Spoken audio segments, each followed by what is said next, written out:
मैं डॉक्टर हर्ष प्याना, पीडियाट्रिशियन, बाल रोग विशेषज्ञ।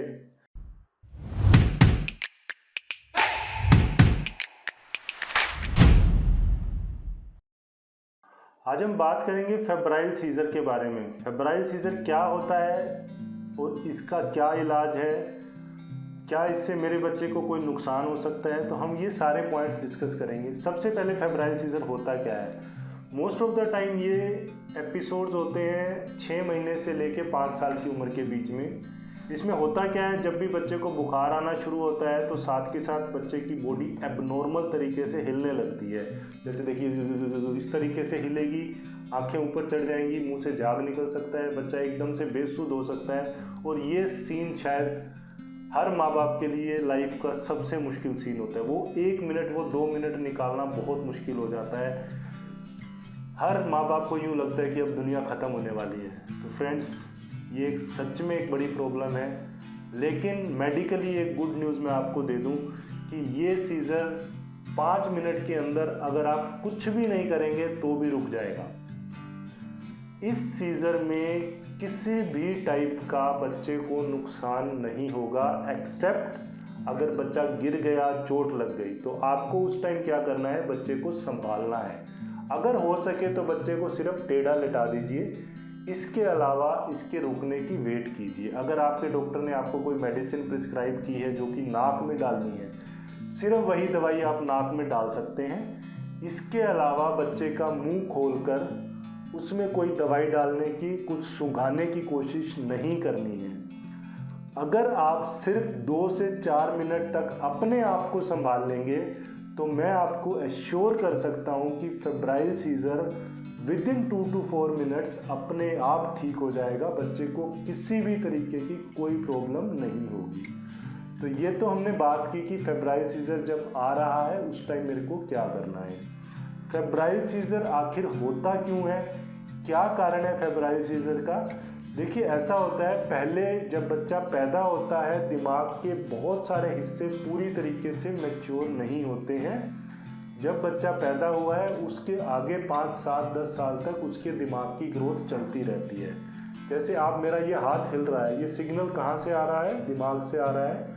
अगर वो सिग्नल एक स्पार्किंग की तरह होता है, जैसे करंट बनता है, जैसे इलेक्ट्रिक शॉक होता है, तो मेरा हाथ कैसे हिलेगा, इस तरीके से हाथ हिलेगा।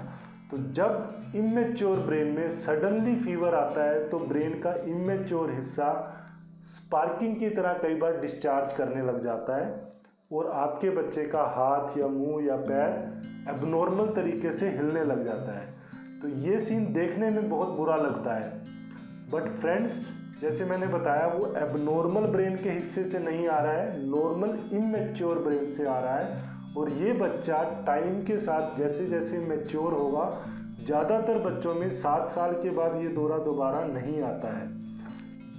और ऐसी कोई भी दवाई नहीं है जो आपकी ब्रेन की मैच्योरिटी को फास्ट कर सके। तो इसीलिए जनरली फेब्राइल सीजर्स में हम कोई भी दवाई नहीं देते, हम सिर्फ बच्चे के बड़े होने का इंतज़ार करते हैं। और जैसे हमने पिछली बार मैंने बोला है अभी कि अगर किसी बच्चे को इस टाइप का सीजर आ रहा है, 2 मिनट से ज़्यादा हो गए हैं, तो नेज़ल स्प्रे एक आता है, मिडाज़ोलैम स्प्रे, ये स्प्रे आप नाक में डाल सकते हैं। आपके बच्चे का सीजर इमीडिएटली उसी टाइम रुक जाएगा, चिंता करने की कोई बात नहीं है। इन केस आपके पास ये स्प्रे नहीं भी है तो भी कोई चिंता करने की बात नहीं है, थोड़ी देर के बाद ये सीजर अपने आप रुक जाएगा। अगर आपके फेब्राइल सीजर को लेकर कोई भी सवाल है, क्यों होता है, क्या किया जा सकता है, तो कमेंट बॉक्स में हमें ज़रूर बताइए। फेब्राइल सीजर में क्या क्या टेस्ट कराने की ज़रूरत है और क्या क्या ट्रीटमेंट है। देखिए, फेब्राइल सीजर अगर टिपिकल है, टिपिकल का मतलब एज 6 महीने से लेके 5 साल तक है, फीवर के साथ डे 1 पे हुआ है, जिस दिन बुखार आया है, विदिन 5 मिनट्स ठीक हो गया, और सबसे इम्पोर्टेंट है कि आपके डॉक्टर ने कहा है कि ये फेब्राइल सीजर ही है, तो फ्रेंड्स, आपके डॉक्टर ने शायद आपको ये भी बताया होगा कि इसमें किसी भी तरीके के टेस्ट कराने की ज़रूरत नहीं है। अगर आपके डॉक्टर को डाउट है कि ये फेब्राइल सीजर है या नहीं है, तो वो ज़रूर कोई ना कोई टेस्ट लिखेंगे, लेकिन अगर ये टिपिकल फेब्राइल सीजर है और आपके डॉक्टर ने कहा है कि कोई टेस्ट नहीं कराना है तो प्लीज़ उनको फॉलो कीजिए, उन पे प्रेशर मत डालिए कि नहीं डॉक्टर साहब एमआरआई तो करा लो, ईईजी तो करा लो।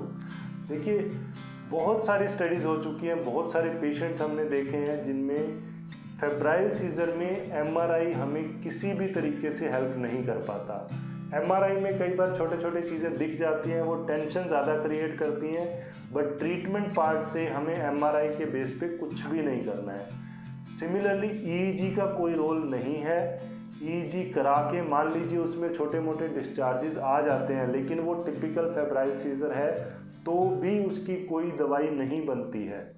अगर उसमें डिस्चार्जेस आ गए that will create more confusion, आपके दिमाग में डर बना रहेगा, हाई ईईजी में डिस्चार्जेस आए हैं अब तो दवाई देनी बनती है। लेकिन बहुत सारा एविडेंस, बहुत सारी गाइडलाइंस हैं कि फेब्राइल सीजर में इवन ईईजी अब नॉर्मल भी आ जाए, अगर टिपिकल फेब्राइल सीजर है तो वी आर 100% श्योर कि हमें कोई दवाई नहीं देनी है।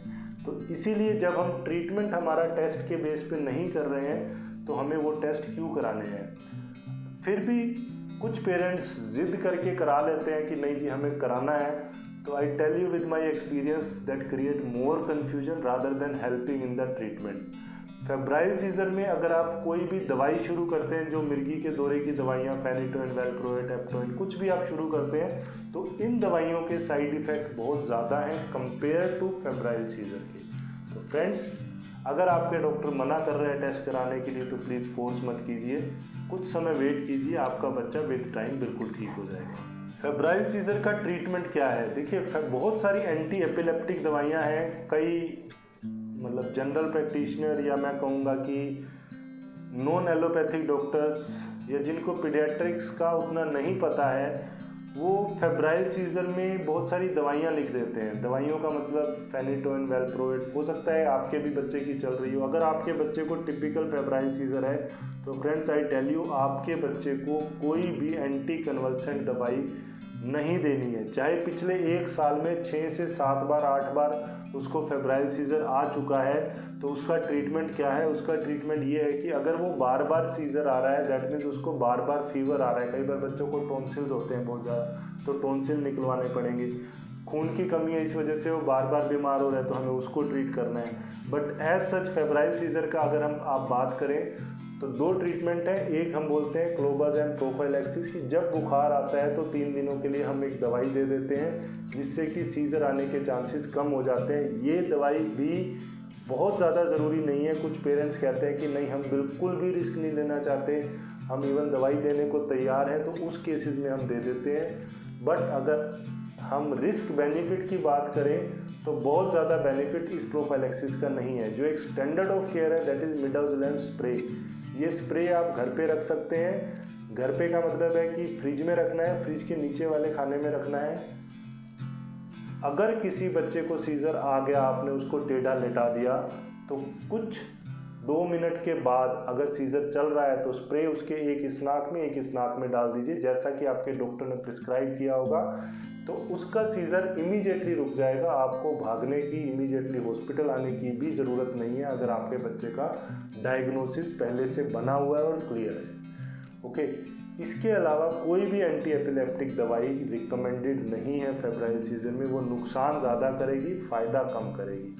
ओके, तो मेडिसिन्स के लिए पुश मत कीजिए अपने डॉक्टर को, नहीं मेरे को कोई दवाई दे दीजिए। आप फीवर अगर कम कर सकें, एक चीज़ और बहुत इंपॉर्टेंट आती है जी, मैं बुखार आने ही नहीं देती, मैं उसको पैरासीटामोल दे देती हूँ। ये आपके हाथ में नहीं है कि बुखार एक बार भी ना आए। अगर आपके बच्चे को फीवर होना है तो पैरासीटामोल देने के बाद भी एक बार फीवर चढ़ेगा, तो आप अपने आप को इस चीज़ के लिए ब्लेम मत कीजिए कि मैंने फीवर चढ़ने दिया। आप अपनी तरफ से बेस्ट कर रहे हैं, आप बच्चे का ध्यान रख रहे हैं, लेकिन फीवर आता है बच्चों में और ये सीजर का चांसेस 5 से 7 साल तक रह सकता है। फिर भी आपके कोई सवाल है फेब्राइल सीजर को लेकर तो प्लीज़ ज़रूर पूछिए। Thank you very much. नमस्कार।